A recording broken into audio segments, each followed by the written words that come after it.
right, Ryan Reynolds here for Mint Mobile. Are you looking for a beach read this summer? May I suggest your big wireless bill? It's got suspense, mystery, a slightly flat emotional arc, and a shocking twist where you realize you've been overpaying the entire time. Fortunately, though, Mint's story is better. Every plan, $15 a month, even unlimited. That's it. Happy ending, zero tears. Give it a try at mintmobile.com/switch. Upfront payment of $45 for 3 months, $90 for 6 months, or $180 for 12-month plan required. $15 per month equivalent. Taxes and fees extra. Initial plan term only. Greater than 50 gigabytes may slow when network is busy. See terms.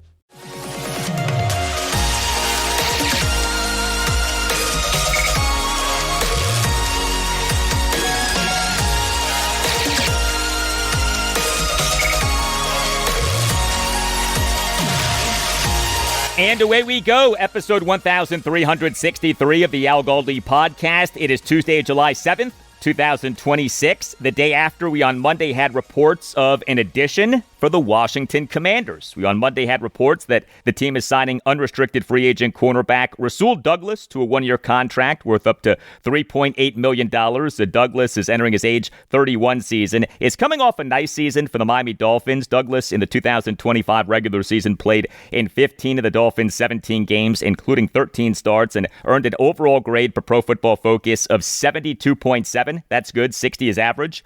He in his NFL career has played in a regular season for 5 teams: the Philadelphia Eagles, Carolina Panthers, Green Bay Packers, Buffalo Bills, and Miami Dolphins. And he is a much-needed depth piece for a Washington quarterback group that, as I've been saying, needed more. Well, now the team at corner has more in Rasul Douglas. Washington's cornerback group prior to signing Douglas was as follows: Trey Amos, Mikey Sainristil, Amik Robertson, Akello Witherspoon, Antonio Hamilton Sr., Trey Hawkins III, Darius Rush, Carlin Viggers, and Fred Davis II. Hello and welcome to this Tuesday installment of the Al Galdi podcast. Will Washington's receiver group be adding San Francisco 49ers receiver Brandon Aiyuk?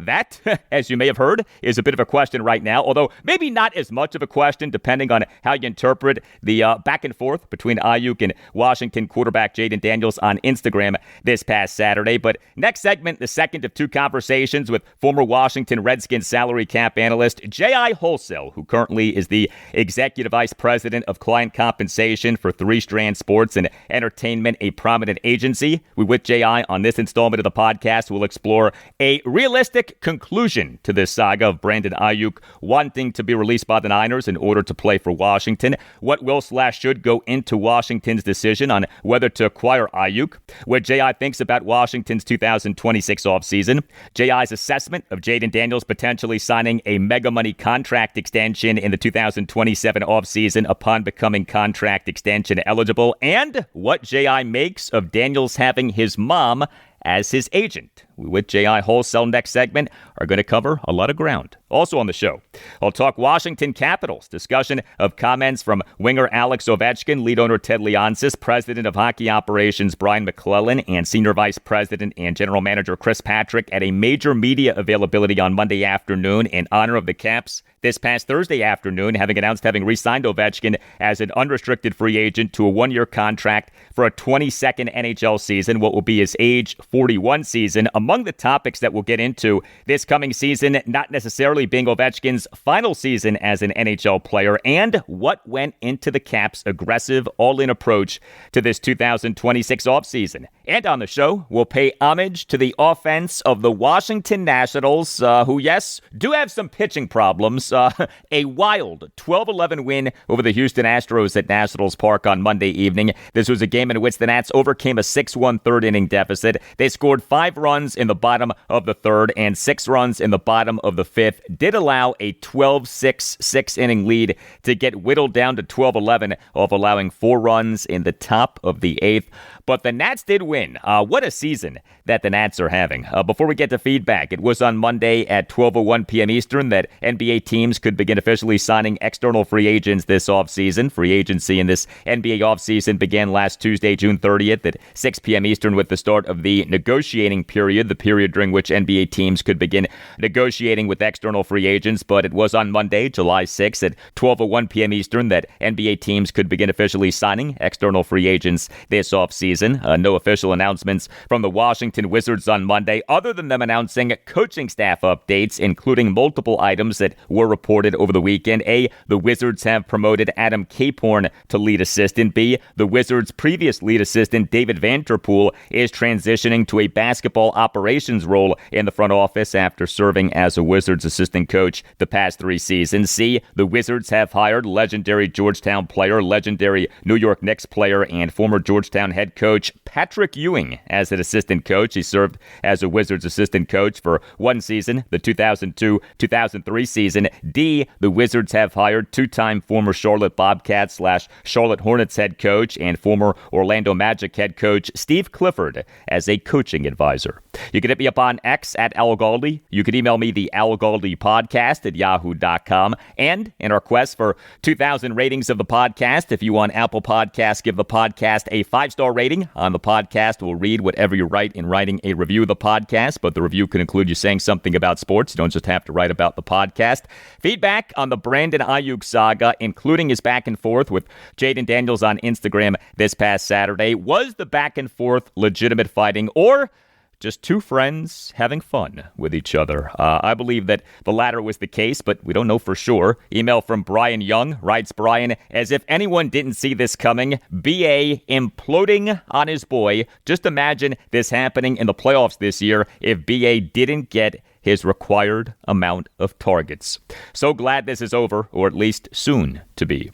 Thank you for the email, Brian. Well, if the back and forth was legit fighting, if the back and forth was a legit breakup, then yeah, the chance of Washington signing Brandon Aiyuk if/when he becomes an unrestricted free agent this offseason has plummeted. But I'm not convinced that the back and forth was legit. Guys, especially alpha males, like to bust on each other. Even with truth-based insults, as we had in this back and forth, doesn't mean that the two guys hate each other. Think about those celebrity roasts. Have you ever seen one of those celebrity roasts, or even just clips from one of those celebrity roasts, like the one of Tom Brady or the one of Charlie Sheen? Some of the cruelest things that you'll ever hear are said at those celebrity roasts, and by good friends of the celebrities. I feel like that was the spirit of the Instagram back and forth between Brandon Aiyuk and Jayden Daniels, but who knows? This was the audio of a video by Aiyuk on Instagram on Saturday, responding to Daniels supposedly having told Aiyuk that if he joins Washington, he'll have to follow the rules of Daniels since Washington is Daniels' team. Here you go. Fire gonna text me talking about something. You on my team now. You follow my rules. Boy, I'm a grown-ass man, boy. You gonna have to start running behind your mama, and I might believe what you talking about. But until then, Yeah, so a shot from Brandon Aiyuk to Jayden Daniels about his mom being visible and prominent in Daniels' career, including serving as his agent. That, to me, came off as Aiyuk playfully needling Daniels as opposed to Aiyuk slamming Daniels. But again, who knows? Email from Stanley Evans. Right, Stanley, what's up, Galdi? Happy 4th. Hope everything's going well with you and the family, my guy. I wanted to touch on the Aiyuk saga. Obviously, it was never a given that we'd sign him if he got released, but I'm honestly hoping AP passes. There's no denying Aiyuk is talented, but he's starting to come across as a diva. Starting? And it's giving me Antonio Brown vibes. I don't want a receiver who's willing to quit on his team in the first quarter and head to the locker room. At first, I was all for bringing Aiyuk in because I thought he was the big play threat we desperately needed alongside Terry. But after everything that has happened, I'm out. Talent only goes so far. Give me guys who want to be here, compete, and put the team first. We can win without Aiyuk. Thank you for the email, Stanley. So this episode of the podcast is for Tuesday, July 7th, 1 month to the day of Brandon Aiyuk on June 7th on Instagram posting the bizarre 90-second video in which he gave a speech in which he equated the Niners not wanting to release him to a kid who has misbehaved, quote, running from the belt, end quote. He also told the Niners to stop acting like, quote, a female dog, end quote, and told the Niners to stop acting like, quote, a little cat, end quote. The Brandon Aiyuk social media campaign of bashing the Niners and lobbying to play for Washington truly got going on that weekend of Saturday, June 6th and Sunday, June 7th. All of this activity by Aiyuk on Instagram and YouTube over the last month plus, has the activity increased or decreased the likelihood of Washington wanting this guy? That's the big question from our perspective as Washington fans. We all have our opinions. We also have a lot that we don't know. The person whose opinion matters the most regarding Washington is General Manager Adam Peters, who knows both Aiyuk and the Niners well. What does Peters think about all of this? Maybe he's amused by Aiyuk's social media activity and finds it to be harmless, or maybe Peters has been completely turned off by Aiyuk's social media activity. Maybe Aiyuk, in engaging in this social media campaign to increase the likelihood of him being signed by Washington, has ironically eradicated the likelihood of him being signed by Washington. We don't know, but I tell you what, we're going to know. We're going to find out, assuming that the Niners ultimately release him in the coming weeks, because the tell, of course, will be in whether Washington signs him. And the Brandon Aiyuk, Jayden Daniels back and forth on Instagram on Saturday was a major topic on ESPN's NFL Live on Monday afternoon. He will host Laura Rutledge with ESPN NFL insider Jeremy Fowler and ESPN NFL analyst Jason McCourty. Okay, Jeremy, what's the latest on this situation and how's it being viewed in Washington? Yeah, Laura, the latest is he continues to nuke his possibilities to play in the NFL, the more videos that come out. Now, I've asked people around the league with other teams, even trying to give him the benefit of the doubt. Is this like an elaborate ruse? Is anybody else in on it? And nobody can come up with anything concrete other than these are just missteps and mistakes to be putting out these videos like that. Especially talking about Jayden Daniels' mom in a video. There's really no coming back from that. So right now he's stuck. He's on the left squad list for the 49ers. To get off that list, he has to apply with the NFL, with Commissioner Roger Goodell, through paperwork, has not done that. And if eventually he's cut or released or traded, and those options aren't great anyways, he's not going to have a lot of suitors. Even if somebody takes him on, it's going to be a vet minimum contract at the very most. Yeah, I can see that why, man, because a guy like that, man, he's a great player. I played against him in the NFC Championship. Great route runner, great everything, but him acting like that is not cool. As a player that's been a leader in the locker room, even bringing that type of characteristic into your locker room will be tough to deal with, and it will be judged in your front office, because you can only just imagine if he does it there, what would he do here? So, man, hopefully whatever he's going through, however it's going, hopefully he gets figured out. And, I love to see him play, but him acting like that, it'd be a tough situation. And that's the challenge. As a former player, you see these videos and you try not to assume or place anything on anyone because you don't know what's going on. But as I look at it, he's already went on videos and mentioned numerous times that he's going to be a part of the Commanders team. If all of that was to happen, if I was his friend, I would just say, hey, just put the phone down. Yeah. Just go work out and don't say anything. Yep. Because for all of the necessary steps, you talked about applying for the reinstatement with Commissioner Goodell and doing all of those things, being released. All of those things he doesn't have to do. File the paperwork and then let all of those things take its course. Then when whoever signs you, you show up renewed and ready to go. From everything from the outside looking in, it looks like a troubled person that's posting videos and doing all these things of this nature. I hope somebody does take a flyer and signs him on a veteran minimum so that he can be back in the locker room. I think that's such a key component of being back around guys, being on routine, and being with people that have your best interest in mind. Where are the people who love him in his life, in his circle? They take that phone and put it in a safe somewhere because it just continues to get worse. And if you're Washington, you can go sign a Keenan Allen, Stephon Diggs, who would be less of a headache right now to bring them in. The Washington Commanders don't really need this at this point. Yeah, is Adam Peters now out on Brandon Aiyuk? Hey, please consider subscribing to the podcast. If you're not already doing that, subscribing to the podcast costs nothing. Make sure that you never miss an episode and helps out the podcast a lot. And if you're already subscribing, thank you.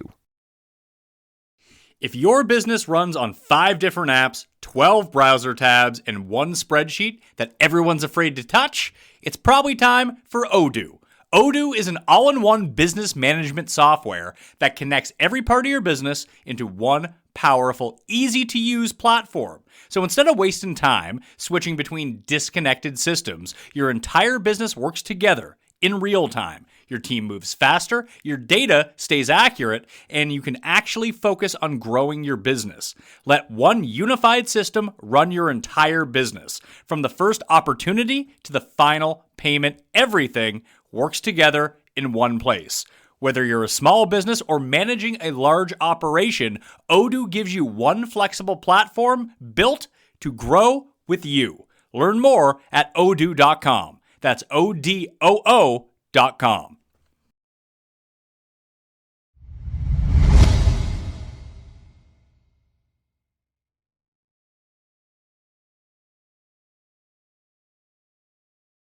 It is a pleasure to welcome back to the Al Galdi podcast right now former Washington Redskins salary cap analyst J.I. Halsell, who's joining us for the second of two conversations on the podcast. J.I. worked for the Skins as a salary cap analyst from March 2007 to January 2009. He worked as an NFL Players Association certified contract advisor for Octagon from August 2020 to August 2022. And he now is the executive vice president of client compensation for Strand Sports And Entertainment, a big-time agency, a leading full-service sports management firm representing players, coaches, and front office executives in football and basketball. J.I. is a local. He went to Gonzaga College High School in Washington, D.C. You can follow him on X at SalaryCap101. J.I. joined us on Monday's show, episode 1362, for a deep dive on the intricacies of the saga of disgruntled San Francisco 49ers receiver Brandon Aiyuk and his quest to play for the Washington Commanders, including the legitimacy of Aiyuk's gripes with his former agent and with the Niners, what to make of Aiyuk and the NFL Players Association not going after the money that the Niners voided, the possibility of the Niners going after more of Aiyuk's money, and whether Washington is at risk for a tampering charge. So let's spin this thing forward to a realistic path by which the Brandon Aiyuk saga ends. 2026 Niners training camp starts early. Rookies are due to report on July 18th. Veterans are due to report on July 25th. The Niners currently have Aiyuk on the reserve/left squad list. In order to come off that list, needs to apply for reinstatement. What Aiyuk needs to do is apply for reinstatement, get reinstated, and show up for training camp, or at least threaten to show up for training camp. At that point, the Niners almost certainly would cut him, because if they didn't, they'd risk being on the hook for his full compensation for the 2026 season if he at camp suffered a season-ending injury. Is this a plausible ending to this scenario? Yeah, no, I think that's the most likely outcome. I think he gets reinstated from the reserve left squad, and as soon as that occurs, before he sets foot in the building, the Niners are releasing him. Now, the other kind of proverbial shoe to drop in that kind of line of thought is someone's willing to sign him. I don't know, honestly, that there's a team, Commanders or otherwise, that is willing to sign Brandon Aiyuk just because there are shades of like Antonio Brown 2.0 in this whole kind of situation. And is that what you really want to sign up for as a new club? Is it essentially a certainty that a player, when applying for reinstatement from the reserve/left squad list, gets reinstated? Yeah, there are very few examples that I can think of off the top of my head where the league would not approve that reinstatement. I on the podcast have talked about how what has given me comfort throughout the Brandon Aiyuk saga is that Washington has multiple people who should have intel on where Aiyuk is at physically and mentally and what truly has happened between him and the Niners. Quarterback Jayden Daniels, general manager Adam Peters, offensive assistant Wes Welker, running backs coach Anthony Lynn, all have extensive past with Aiyuk. Peters, Welker, and Lynn also have extensive past with the Niners. To whatever extent that you think that it's likely that Washington would sign Aiyuk as an unrestricted free agent upon him being released by the Niners, do you think that Washington, if it signed him, would be doing so on the basis of truly knowing what's up with him in this situation? Well, I think at a macro level, it is plausible that they do sign up for the Brandon Aiyuk experience. I think when you're talking about particularly a coaching staff that is on the hot seat, that has pressure to win, to take advantage of a rookie contract for a superstar level quarterback, if we can kind of improve our odds of winning by bringing in a player who, when is healthy, is a top tier wide receiver, surely that helps. Also, when you think about all those connections to San Francisco that you just laid out, it can convince leadership to say, we can make it work. particularly when the coaching staff, the organization is under a certain level of pressure to win, you can convince yourself to say that we can make it work. So I think it's plausible. I do think that, they do have a certain level of intel and firsthand experience that other organizations just would not, right? But again, the social media posts do give you pause as an organization that even though we've got this intel, even though we've got this experience, is the juice really worth the squeeze?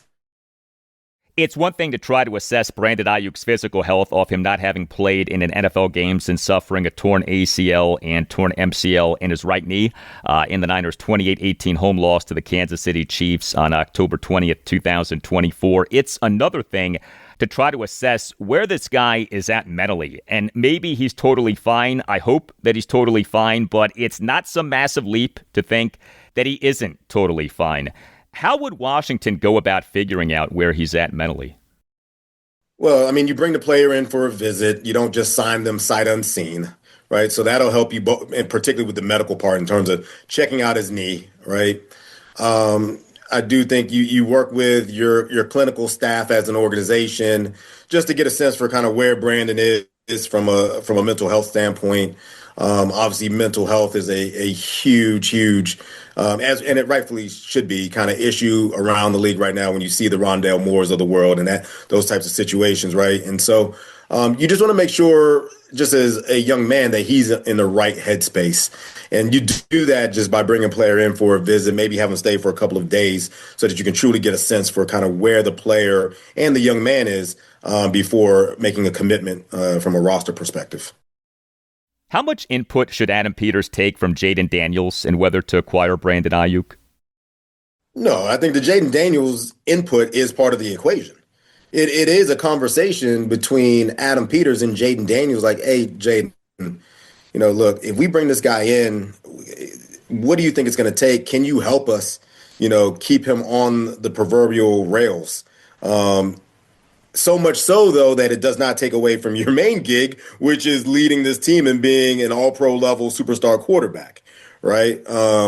Because if it's going to take away from you being QB1, then it may not be worth it to us as an organization. So the Jayden Daniel part of the equation is absolutely part of the equation, and the leadership will be taking his opinion and his thoughts into consideration when they're thinking about maybe signing a Brandon Aiyuk. If the now agentless Brandon Aiyuk called you up and asked, hey, J.I., will you be my agent? What would you say? That's a tough one. I've thought about that, right? He's obviously super talented. Look, he's got connections back here to where I live here in the Valley. He's an Arizona State guy. I live here in Tempe, Phoenix area. It's just, you got to get a sense for what are you signing up for?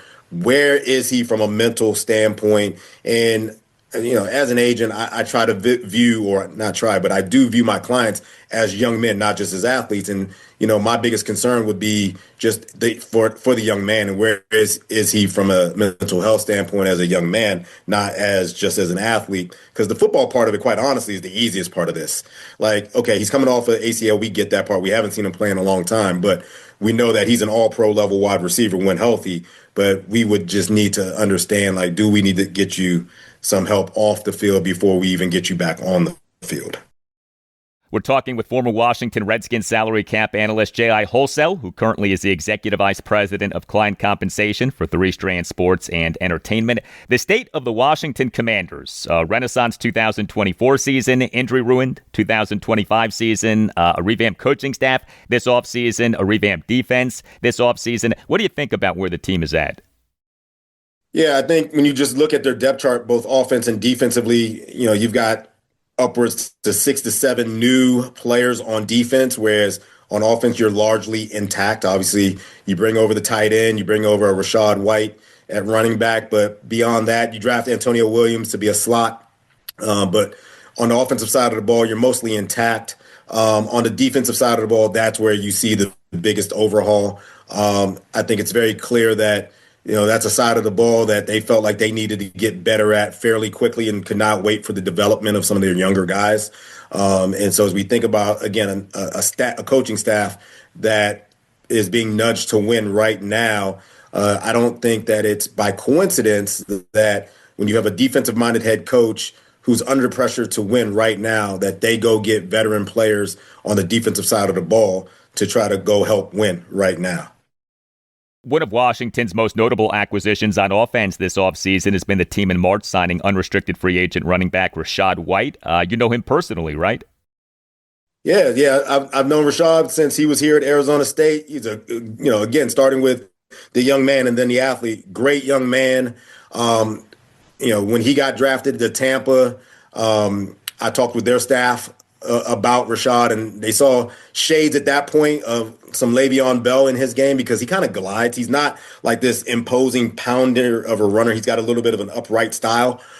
But you could see it even when he was here at ASU that he's a 3-down back. And as his time in Tampa kind of evolved and with Bucky Irving kind of emerging, he lost some of his run responsibilities, but he's always been productive in the pass game as a 3rd-down back. And so when you think about the opportunity ahead of him in Washington, perhaps he does get a little bit more to 3-down back usage, and he's motivated. He's on a 1-year deal.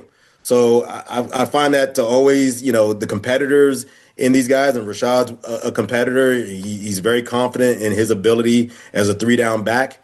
And obviously he's going to be motivated from a compensation standpoint to go be the best version of himself. So I love that signing for what they're trying to do offensively there in Washington. Jayden Daniels, the 2026 season will be his 3rd NFL season, his age 26 season, and the final season before he becomes contract extension eligible. Do you think that we next offseason are talking about Washington having signed Daniels to a mega money contract extension?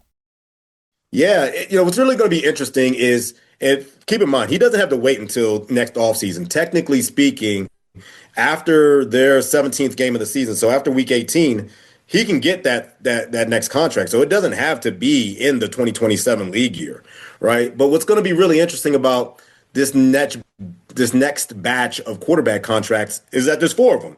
It's Jayden, it's Drake May, it's my guy from Gonzaga, Caleb Williams, and Bo Nix, right? And so when you've got 4 quarterbacks, the question becomes who goes first, right? Because just the way things naturally occur, normally the guy who goes first ends up potentially with the 3rd or 4th best contract out of those 4 deals. But when you look at Pat Mahomes just did a deal, it's at, the union has it at $56 million per year. Dak is sitting there at $60 million per year.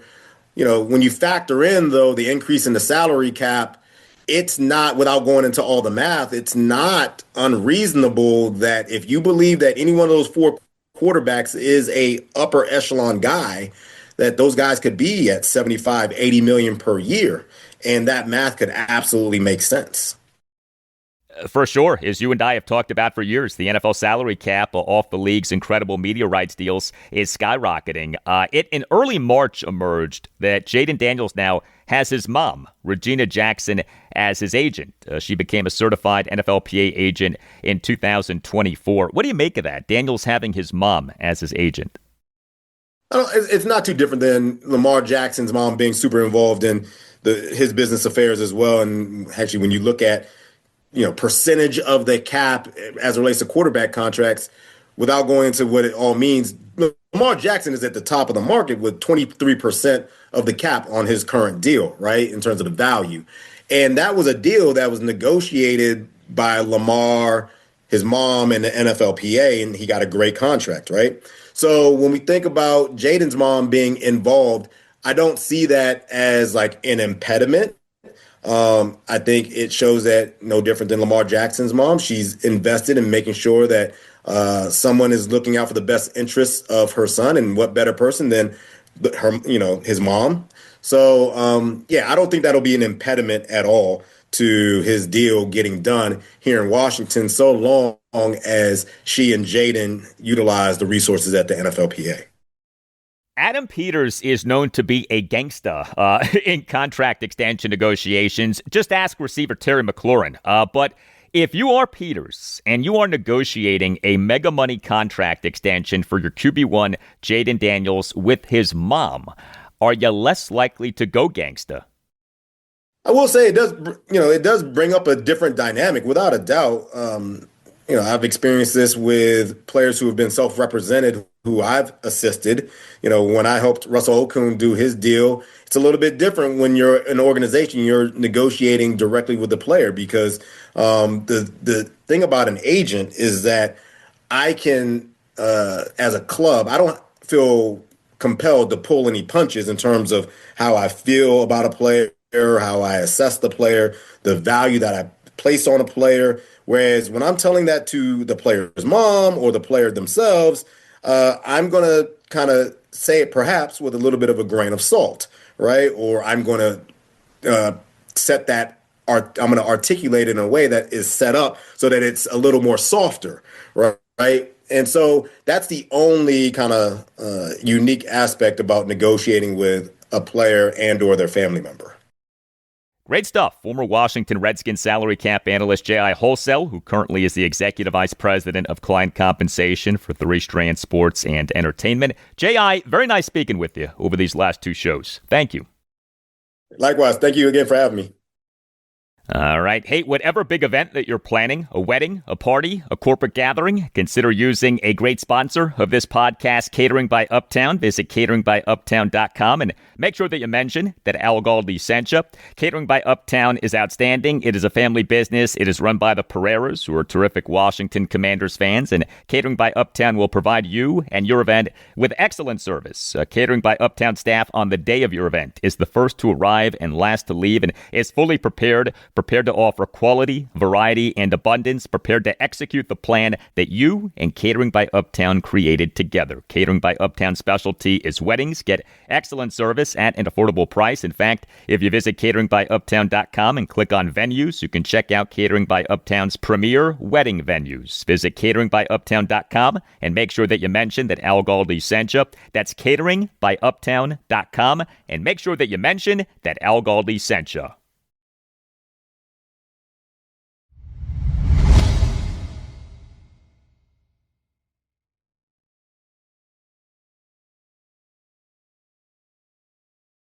We on Monday starting at noon had what the Washington Capitals had called a press conference in honor of the Caps this past Thursday afternoon, having announced having re-signed unrestricted free agent winger Alex Ovechkin, a.k.a. the Great Eight, to a one-year contract for a 22nd NHL season, what will be his age 41 season. Now, this ended up being more of a meeting or a get-together or an event that was open to the media and fans in a virtual fashion, and then media members could ask questions. We'll call this a media availability. It was hosted by the longtime television voices of the Caps, play-by-play announcer Joe Beninati and analyst Craig Laughlin. Featured in the event were Ovechkin, the Caps lead owner, Monumental Sports and Entertainment founder, chairman, managing partner, and CEO Ted Leonsis, Caps president of hockey operations Brian MacLellan, and Caps senior vice president and general manager Chris Patrick. And maybe the most notable item from this media availability was Alex Ovechkin revealing that this coming season won't necessarily be his last season as an NHL player. Now, that's not shocking, as we've seen with plenty of other all-time great athletes in their 40s. So these people tend to go year to year. Ovechkin pretty clearly is at that point. How he plays and feels this coming season, how the Caps do this coming season, all of that and more likely will determine whether this coming season is his last season as an NHL player. We on Monday afternoon had this back and forth between Caps insider Tarek El-Bashir of Monumental Sports Network and Alex Ovechkin. Hi, Alex. Curious, how much did the trades and signings of Tuck and Kyrou and Desharnais and Jenner influence your decision to come back? Well, obviously, how I said, when you look at our roster, it's how I said, like it's a Stanley Cup contender, and I was talking to my family, my wife, first of all, and she's like, okay, let's play one more year or maybe 2 years. I don't know. And I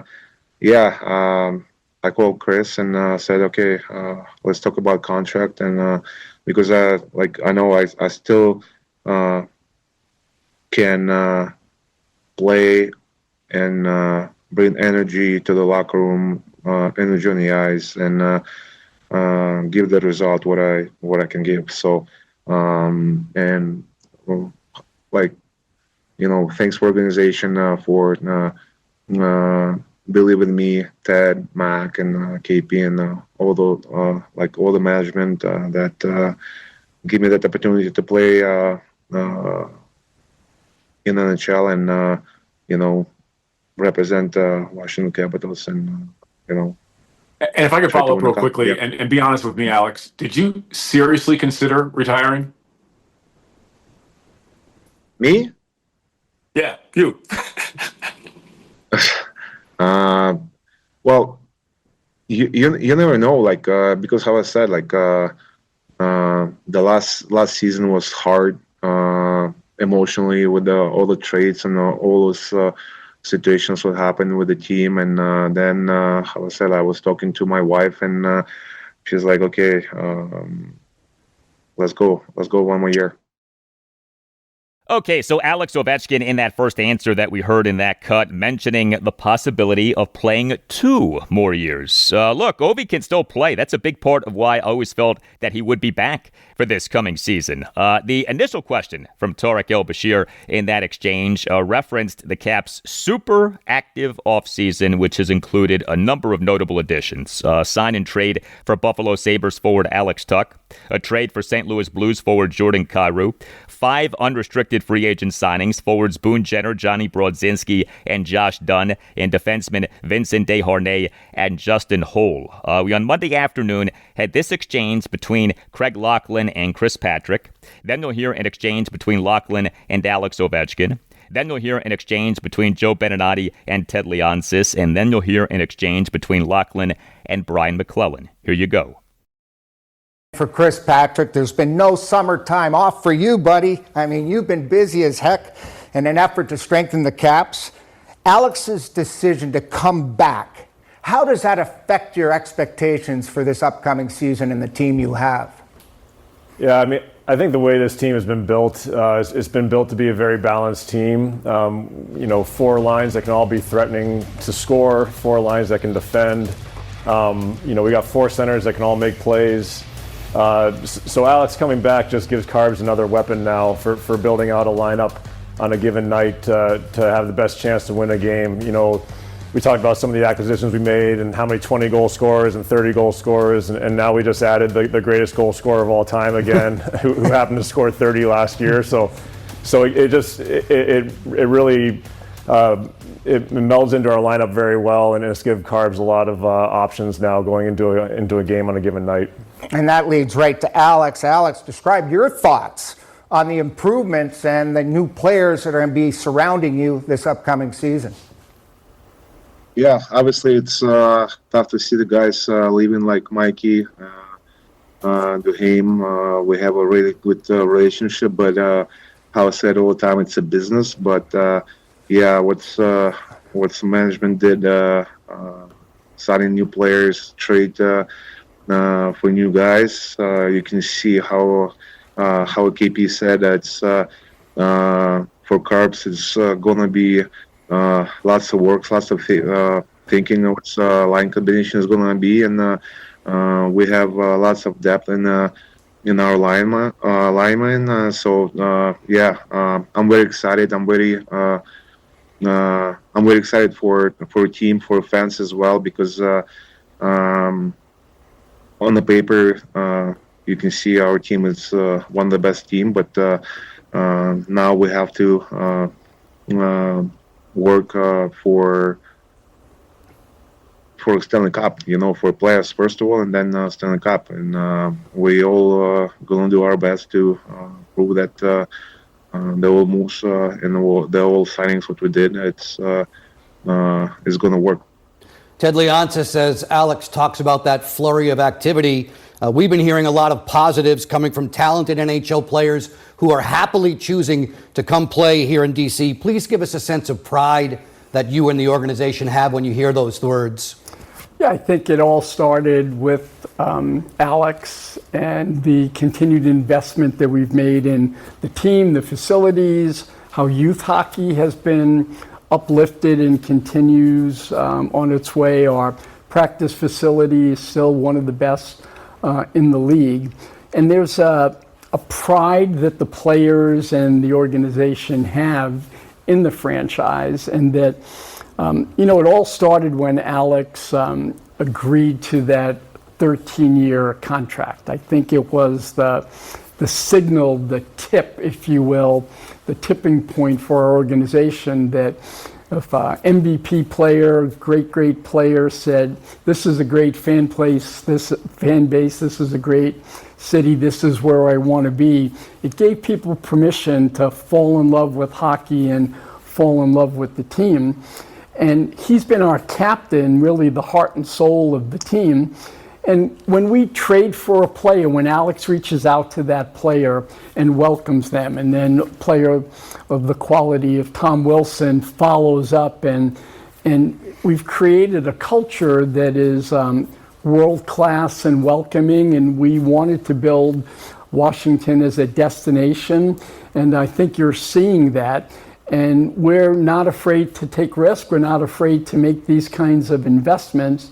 And I thought this year was really kind of a rebirth again. Everyone felt empty last year not making the playoffs. It just felt odd to be watching teams compete in the first round, and we were going to play golf and going on vacation. And so we all committed this offseason to let's go for it. Let's make greatness again. And with Alex being able to come back and Chris being able to build a team that's probably our biggest, our strongest, our fastest, has the most depth of a team that we've had, certainly since Alex has been with the organization. It's very exciting, and it's reignited, if you will, our ability to give our fan base hopes and dreams that this can be a great team and we can compete for a cup. And Brian, a significant overhaul, you could say, over the last couple of weeks. From an overview perspective, what were the needs you were trying to address coming after last season? Yeah, I think we go into every offseason with a list of what we want to accomplish, areas we think that would make our team better, the type of player, the fit, the age range that we're looking for. This year we came in looking to add skill to our top six, and we wanted to get a physical, long defenseman that had a net front presence.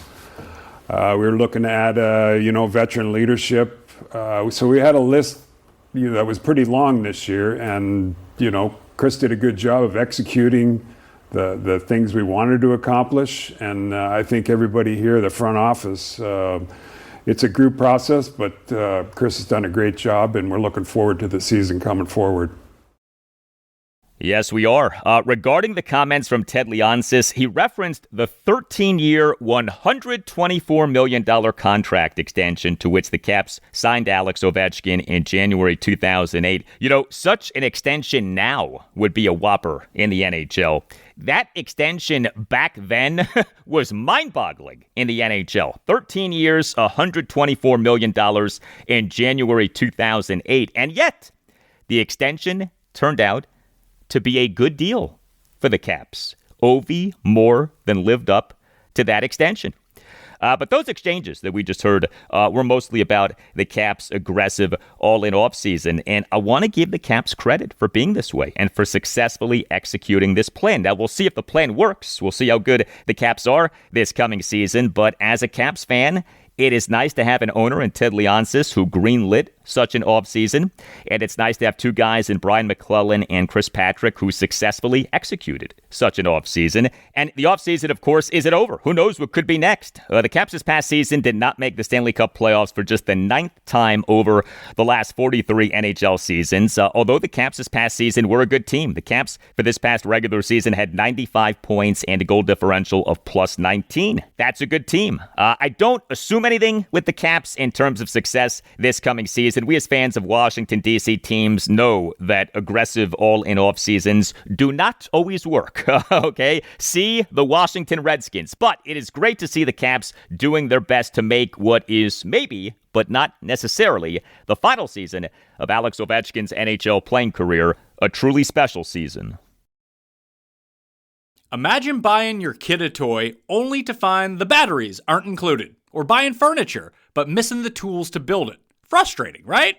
Now imagine the exact same feeling, but you're paying way more. That is what buying business software usually feels like. Fragmented, disconnected, and incredibly expensive. Odoo completely changes that. Odoo is a complete, fully integrated business suite where all your apps actually talk to each other. We're talking automated lead routing for your sales team, seamless AI integration, and intuitive point-and-click website builder. It's everything your business needs to scale, saving you time, headaches, and money. Stop piecing your software together. Go to odoo.com. That's odoo.com to learn more.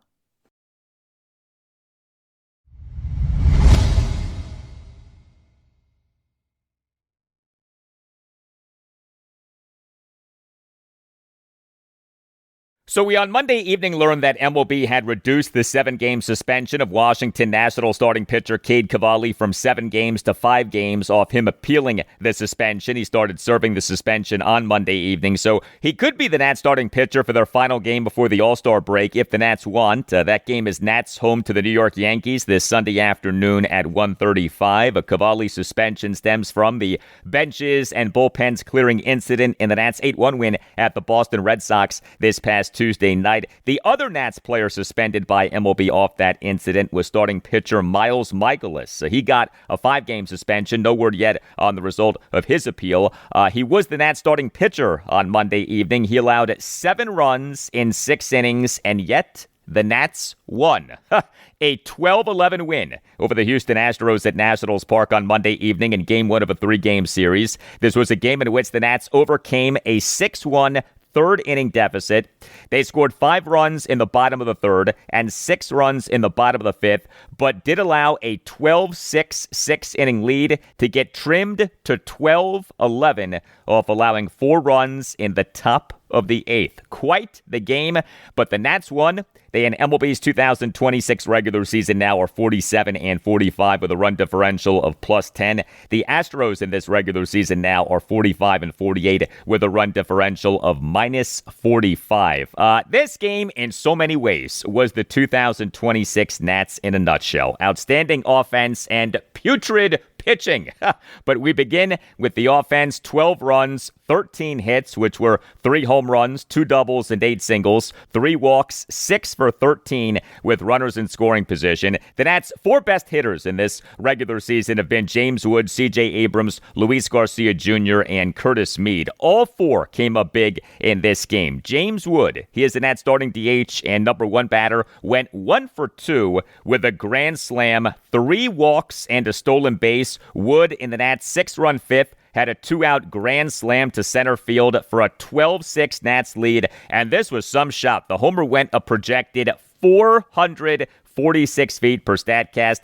James Wood for this regular season now has 24 home runs and an OPS of 939. C.J. Abrams, he is the Nats starting shortstop and number 4 batter, went 3 for 5 with a 3-run homer, 2 singles, and a stolen base. Abrams in the Nats' 5-run third had a 3-run homer to right field on a 1-2 pitch to tie the game at 6. C.J. Abrams for this regular season now has 19 home runs and an OPS of 860. Curtis Mead, he is the Nats starting third baseman and number 3 batter, went 3 for 5 with a solo homer, an RBI double, and an RBI single. Mead in the Nats' 6-run fifth had a leadoff homer to left field for a 7-6 Nats lead. Curtis Mead for this regular season now has 15 home runs and an OPS of 816. And Luis Garcia Jr., he is the Nats starting first baseman and number 2 batter, went 1 for 5 with an RBI double. Did strike out 3 times, but he in the Nats' 5-run third had a first pitch opposite field RBI double to left field to cut the Nats deficit to 6-2. Luis Garcia Jr. for this regular season now has an OPS of 869. Wood,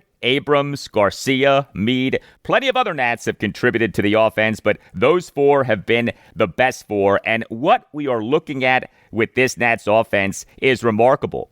The Nats over 92 games have scored 497 runs and hit 128 home runs. The Washington Nationals / Montreal Expos franchise record for most runs in a regular season is 873 by the 2019 Nats. The Nats in this regular season are on pace for 875 runs. Record 873. Nats on pace for 875. The Washington Nationals / Montreal Expos franchise record for most home runs in a regular season is 231 by the 2019 Nats. The Nats in this regular season are on pace for 225 home runs. Record 231. Nats on pace for 225. The 2026 Nats, who are in year one of a restarted rebuild and have a small payroll, are threatening the big money, win now, World Series champion 2019 Nats for best offense in franchise history. Just incredible. Such a credit to these players, such a credit to manager Blake Butera and his coaching staff, and such a credit to President of Baseball Operations Paul Taboni and his baseball ops staff. The Nats starting pitcher in this 12-11 win over the Astros at Nationals Park on Monday evening was Miles Mikolas, and no opener for Mikolas in this game. He allowed 7 runs in 6 innings, and yet he got the win, which tells you how worthless pitcher wins and losses are. Mikolas gave up 9 hits, which were 2 home runs, a double, and 6 singles. He issued 2 walks. He recorded 3 strikeouts. He threw 99 pitches, 63 strikes, 36 balls. Miles Mikolas now in this regular season, 19 games, including 8 starts, ERA of 5.78, WHIP of 1.33. The whip actually isn't that bad, but a big problem for him has been the home run. He over 90 into third innings has allowed 20 home runs. And 2 Nats relievers in this 12-11 win over the Astros at Nationals Park on Monday evening combined to allow 4 runs in 3 innings. Cole Henry allowed 4 runs in 1 2/3 innings. Now, he tossed a perfect top of the 7th with 2 swinging strikeouts, but he in the top of the 8th allowed 4 runs, including giving up a 2-out, 3-run homer by Bryce Matthews to left field to cut the Nats' lead to 12-11, despite Henry having had Matthews down in the count at 1.12. The Nats on Monday afternoon announced having recalled Henry from AAA Rochester, and the Nats late night on Monday night announced having optioned Henry back to Rochester. So a very mixed return to the majors for Henry. Looked great in the top of the 7th, looked quite bad in the top of the 8th. Blake Butera is trying to get multiple innings out of his relievers, but they so often struggle after looking good in an initial inning. However, that was not the case for Clayton Beeter on Monday evening. He tossed 1 1/3 perfect innings for a 4-out save. Beeter for this regular season now is 7 for 11 on saves, number 1 on the Nats in saves, as the Nats have a whopping 10 players, each with at least 1 save. Game 2 for the Nats against the Astros at Nationals Park, Tuesday evening at 6:45. The Nats have listed Andrew Alvarez as their probable starting pitcher for the game.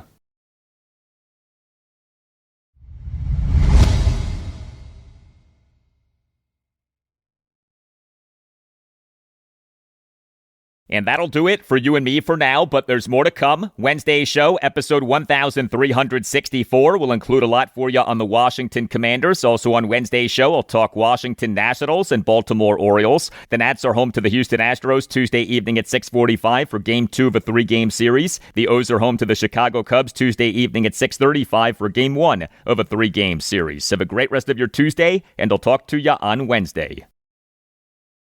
Boy, I'm a grown-ass man, boy. You gonna have to start running behind your mama, and I might believe what you talking about. But until then,